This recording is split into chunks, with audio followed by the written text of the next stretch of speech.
Prometheus was his name. His services to mankind would be unquestionably magnanimous. However, they would also be in defiance of Zeus, and would incur his wrath, leading to an unimaginably horrifying penalty. For starters, what can be said about the family of this intriguing figure? As we stated in the last video, he was the son of a Titan named Iapetus, and an Oceanid named Clymene, at least according to Hesiod. The divine coupling also produced 3 other sons named Atlas, Menoetius, and Epimetheus. Apollodorus instead calls a nymph named Asia the mother of Prometheus and his brothers. Herodotus, on the other hand, makes Asia the wife of Prometheus. It is in fact known that Prometheus had children. One was a daughter named Thebe, who gave her name to the city that long exercised hegemony over the Greek region of Boeotia. Also important was Deucalion, who we shall meet again in a future video. Prometheus, however, contributed to bringing forth life in a manner that far exceeded his actual progeny. Before mortal life was present in the cosmos, the sole beings in existence were the ones that made up the pantheon of gods. Eventually, the moment dictated by fate arrived in which the gods used earth and fire to design mortal life forms. Our figure of interest, Prometheus, contributed to the process by shaping mankind, although his craft instead used earth and water. He did not mix all of mankind evenly, as some people were to become physically strong, whereas others would enjoy wisdom and intellect. In later times, clay at a site in the city of Panopeus, in the Greek region of Phocis, was said to have been left over from the hard work that Prometheus had done. Designing mortal life was only the first step taken by the gods, as it remained to be decided the characteristics of each life form. The other gods assigned the task to Prometheus and his brother, Epimetheus. It was then the request of Epimetheus to choose these characteristics, after which Prometheus would look over his choices.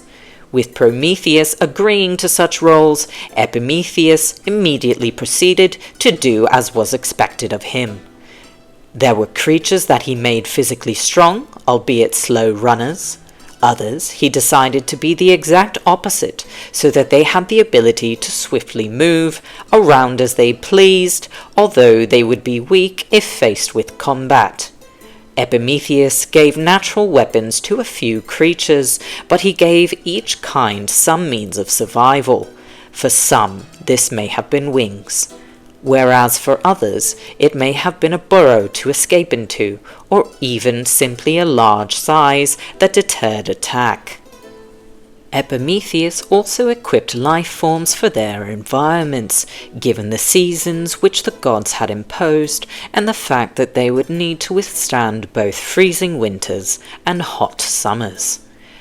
There were those given fur coats, others thick hides of skin, and still more claws to burrow at the appropriate times. He also gave them all varieties of sustenance, whether they were to eat from the soil, from trees, or from hunting fellow animals. However, Epimetheus was not the most intelligent.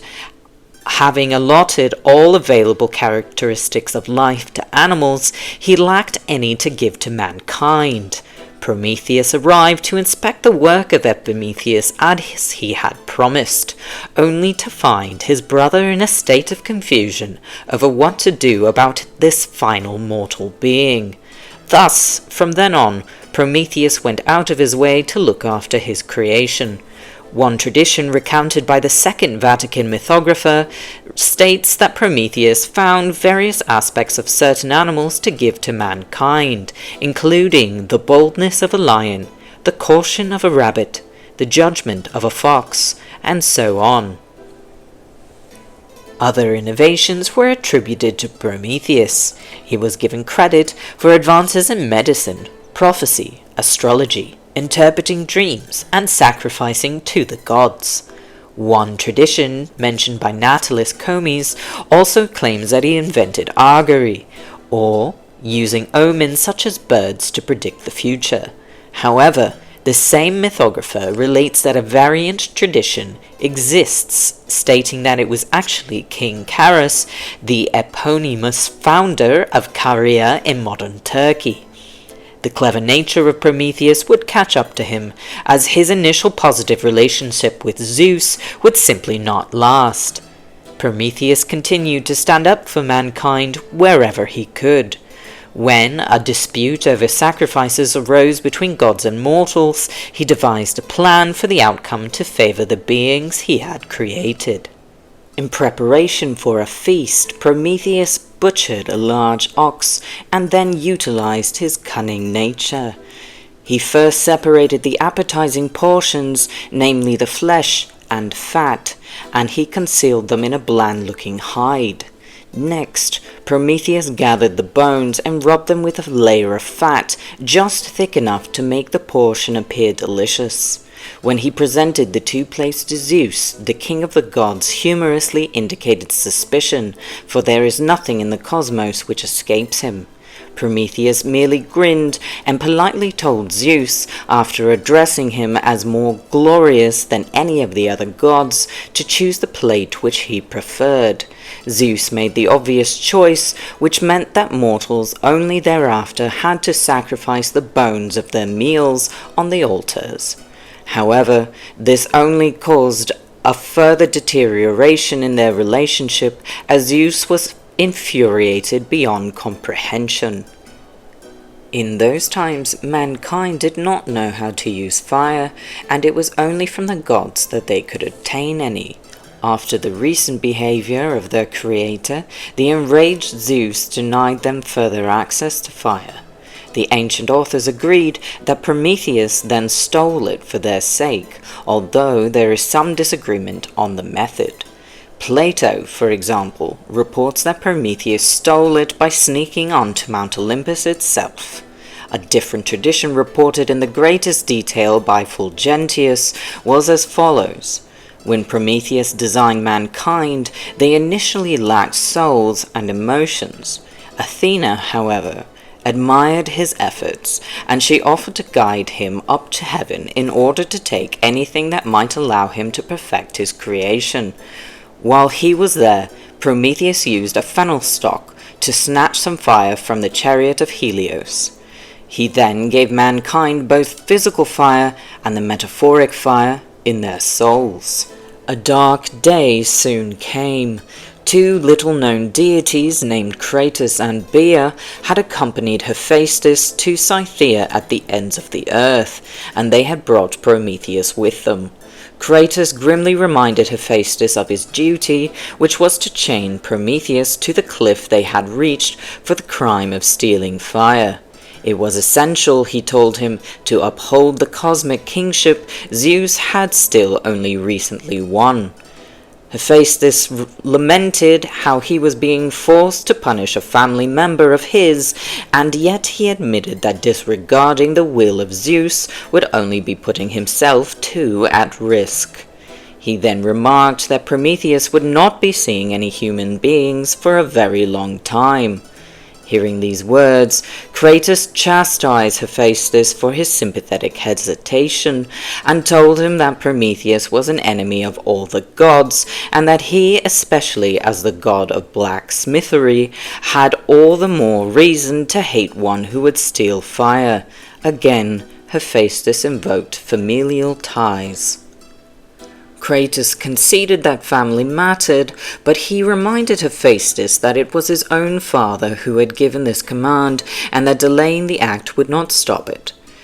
Of all the beings in the cosmos, he explained, it was only Zeus who enjoyed agency.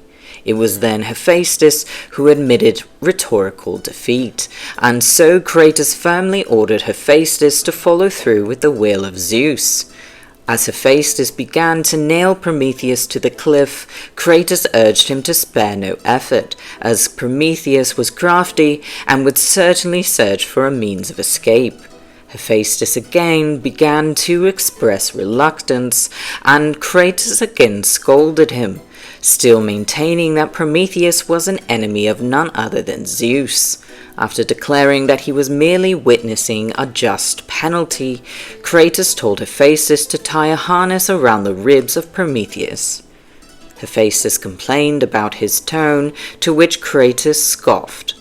When the deed was done, Kratos ridiculed Prometheus for siding with mortals who would be of no help to him now over the gods. There was a monster that they called the Caucasian Eagle. This monster, like many others, was the child of monsters Typhon and Echidna. Every day for 30,000 years, the Caucasian eagle would eat the liver of Prometheus, and it would only grow back each night. To mention a few alternate traditions, Hyginus says that it was Hermes, not Hephaestus, who nailed Prometheus to Mount Caucasus. Duris of Samos claims that the penalty was actually inflicted because Prometheus had fallen in love with Athena. Euphorion even relates that Prometheus was the son of a giant named Eurymedon, and that Hera became pregnant with him after he had forced her. According to Euphorion, Zeus condemned Eurymedon to Tartarus upon discovery of his foul deed, and decided to also punish the child, with Euphorion stating that the situation with the fire was merely an excuse that Zeus used. Our series will eventually return to Prometheus. In the next episode, we shall cover some of the more fantastic creatures that his brother Epimetheus designed.